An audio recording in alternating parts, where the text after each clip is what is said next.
欢迎收听天野明心流灵修生活馆，一个带你从内心出发，用灵魂之眼探索宇宙奥秘的节目。在这里，我们聊的不只是看得见的世界，也会探讨是那些藏在意识深处你未曾察觉的微光。这个故事我们分享的不只是身体的健康，更是灵魂的疗愈。这是一位师兄的亲身经历，他的故事看似一个生活中的小毛病，但背后却藏着深层的灵性讯息与转化的契机。对这位师兄来说，吃晚饭本来是一天中最幸福的时光，但是在退休之后，这段时间却渐渐变成一场难熬的折磨。每天吃饭时，不是咳嗽流鼻水就是打喷嚏，连一旁的太太也忍不住提高声量责问，你怎么每次吃饭都这样？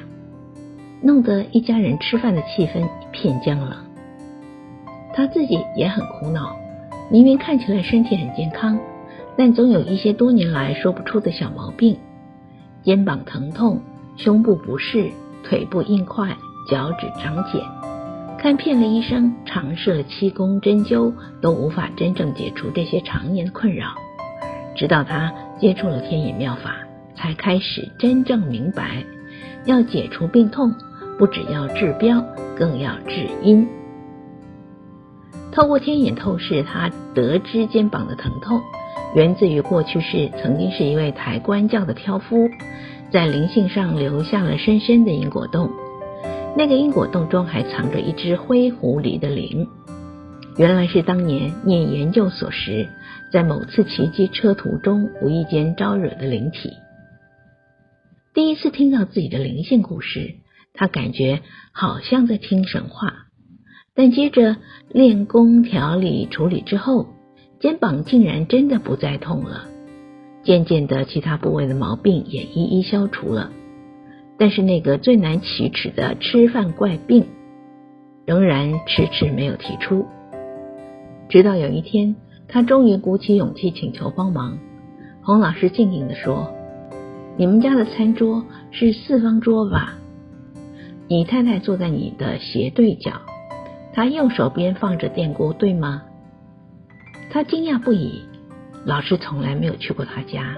却将餐桌的摆设描述得一清二楚。接着老师道出真相，你太太的身边有一只狗灵与一条蛇灵，是他们在作祟，让你吃饭时咳嗽流鼻水。处理完这两只动物灵之后，他的怪毛病竟然真的消失了。从此晚餐又恢复成一种幸福的仪式，没有鼻涕声，没有叨念声，甚至让他一时之间还有点不习惯。亲爱的朋友，身体的病有时不只是身体的事，而是灵魂发出的讯号，提醒我们去清理，去修补，去提升。感恩这位师兄的分享，让我们再一次见证，当我们愿意从灵性角度看待疾病，奇迹真的会悄悄发生。感谢您的收听，我们下次见喽。